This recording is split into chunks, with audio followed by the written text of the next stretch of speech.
The challenge is not to act automatically. It's to find an action that is not automatic, from painting to breathing to talking to fucking to falling in love.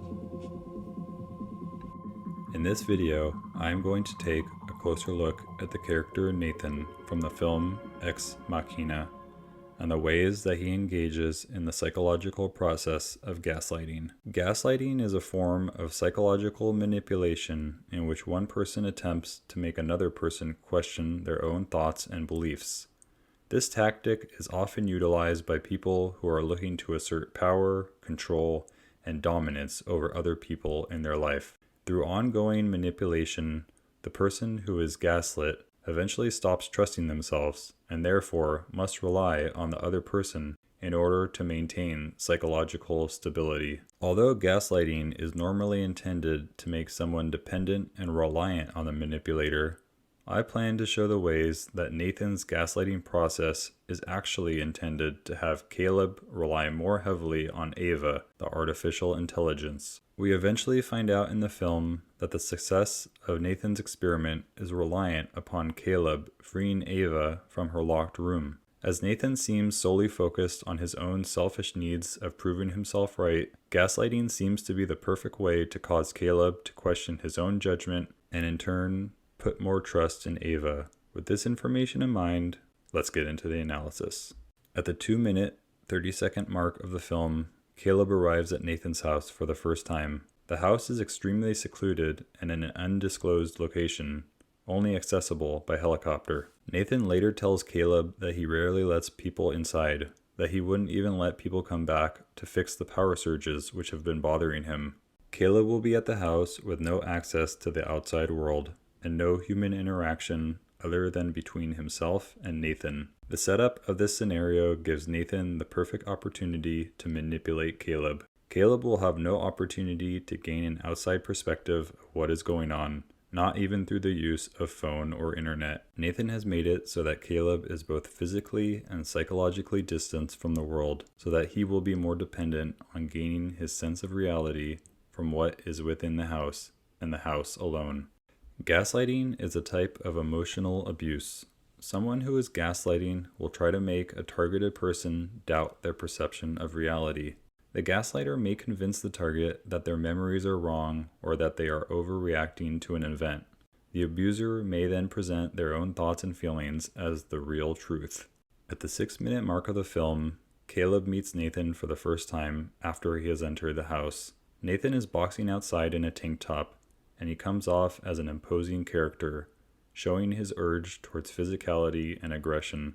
In comparison to Caleb's size and demeanor, he is a dominating figure. He's already setting the tone for his play at power. He then says, Caleb, I'm just gonna throw this out there so it's said, okay? You're freaked out.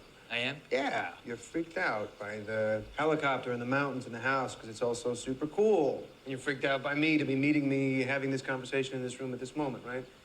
Even though Caleb hasn't said these things, Nathan is speaking for him, trying to tell him how he thinks and feels after they have just met. Then as Nathan shows Caleb to his room, he says, There's something wrong. What's wrong? It's the windows. You're thinking there's no windows. It's subterranean. It's not cozy. It's claustrophobic. Nathan seems like he's trying to put ideas into Caleb's head. He wants to twist his thoughts and cause him to begin questioning himself and his own beliefs. It's important that he starts this process early, as his entire life's work is reliant on the success of this week. Gaslighters often exhibit what many refer to as an authoritarian personality.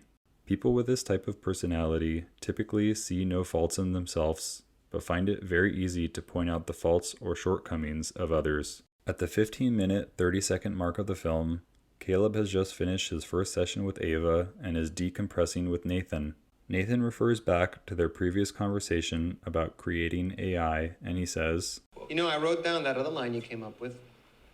The one about how if I've invented a machine with consciousness, I'm not a man, I'm God. I just thought, fuck, man, that is so good when we get to tell the story, you know? I turned to Caleb, and he looked up at me and he said, You're not a man, you're God. Caleb tries to correct him, as this is an obvious misconstruction of his words, but Nathan keeps on talking. He completely disregards Caleb's statements that he didn't say those words and changes the subject while grabbing more beer. One of the primary forms of gaslighting involves twisting another person's words and making them think that they said something which they did not. They've barely known each other for a day, and Nathan is already throwing Caleb completely off balance. Caleb then begins talking more analytically about the AI, and we can see how displeased this makes Nathan. He has no intention of allowing Caleb to think for himself, as he knows this will only get in the way of his motivations to prove his experiment correct. Instead, he tells Caleb to stop thinking and just go with his gut feelings. He's purposely trying to manipulate the results of the test by making Caleb question his own rationality. Gaslighting behavior is often fueled by a person's desire to have control or gain things they want without having to work for those benefits or taking responsibility for their actions. Gaslighters don't want their victims to think for themselves, make decisions, or have their own friends or personal life. Putting yourself ahead of them is out of the question. Gaslighters want total control, and they are usually very skilled at getting it. At the 22-minute mark of the film, there has just been a power outage, and Caleb decides to walk around the house to see what is happening.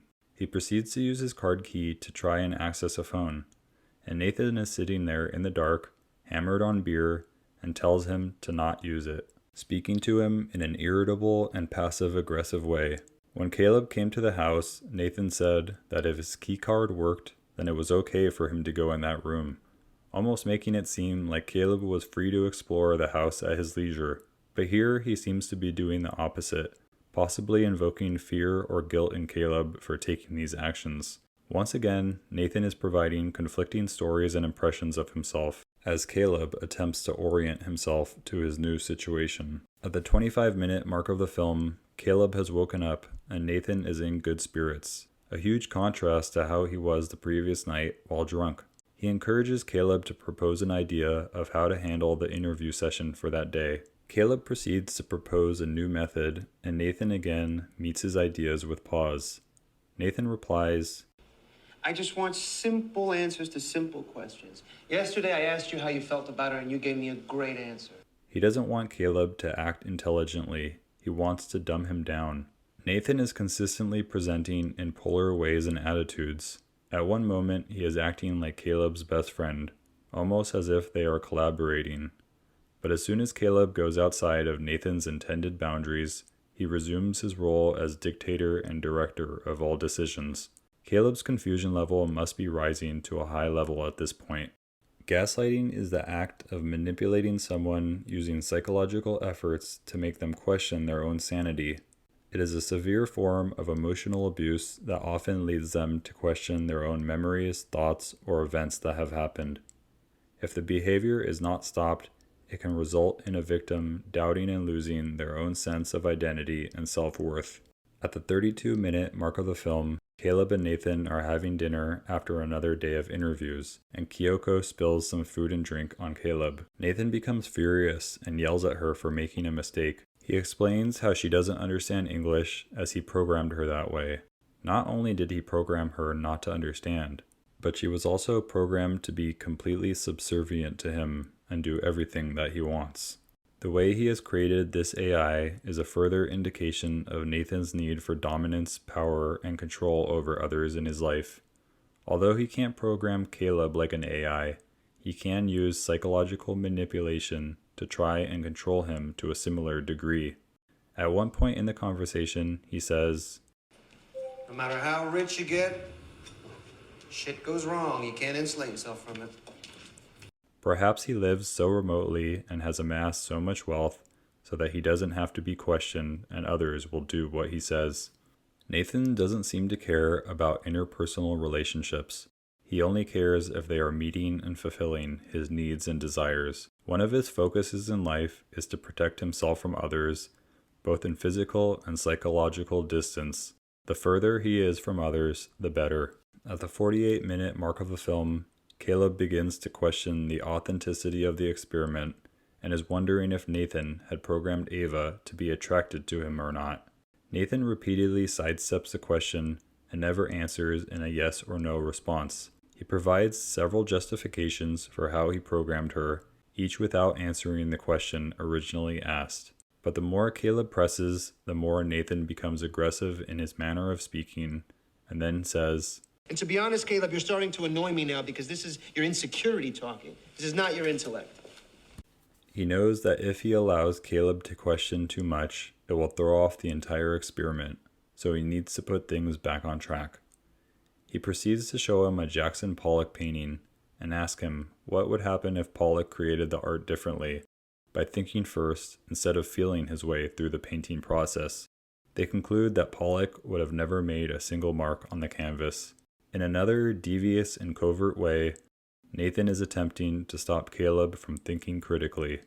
Although Nathan at one point tells him to engage his intellect, he then indicates the exact opposite thing by asking him to go with feeling and ignore rationality. His comments are confusing and contradictory to each other, another excellent way to enact the tactic of gaslighting on another. It is used by bullies to control another's thoughts, will, beliefs about self and the other. In effect, it's a method of asserting dominance to prove one's superiority and right to subjugate, by displaying skills to terrorize and demoralize another. Gaslighting seeks to break a person's will, and does so by instilling the other with fear-based doubts about themselves, their sanity, their worth, their mental ability to think or make decisions, their ability to love and be loved by others. In other words, it's a form of treating another person to act like a slave, an object, and to do without their knowledge. At the 54-minute mark of the film, Nathan and Caleb go out for a hike to a waterfall near the mountains. Caleb continues to have questions and says, "Can we talk about the lies you've been spinning me?" Nathan responds in a very nonchalant way and says, "What lies?" Caleb has an underlying suspicion that the reason he was brought for the experiment is contrary to what he has been told. Caleb is making more progress towards truth, so Nathan employs another gaslighting tactic by changing his disposition and attitude towards Caleb.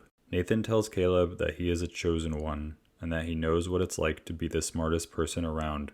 Nathan tries to make Caleb feel like they're similar. He wants to make him feel like they're on the same team, after spending much of the last few days being oppositional towards him. By changing his relatedness towards Caleb, Nathan is once again trying his best to throw off Caleb's thinking and make him question his underlying beliefs. Some examples of gaslighting include withholding or refusing to listen to any concerns or pretending not to understand them, forgetting denial by pretending to forget events that have happened to further discredit the victim's memory, or blocking diversion by changing the subject to divert the target's attention from a topic. At the 59-minute mark of the film, Caleb is watching the monitoring screens while in his room and sees Nathan go into Ava's room and tear up her picture. Caleb proceeds to go look for Nathan to try to find out why he did this. Caleb confronts Nathan about this act, but once again his concerns are dismissed and Nathan says, You tore up her picture. I'm gonna tear up the fucking dance floor, dude. Check it out. as he starts dancing with Kyoko. Once again, he ignores what Caleb says and acts as if what he thinks and feels are irrelevant.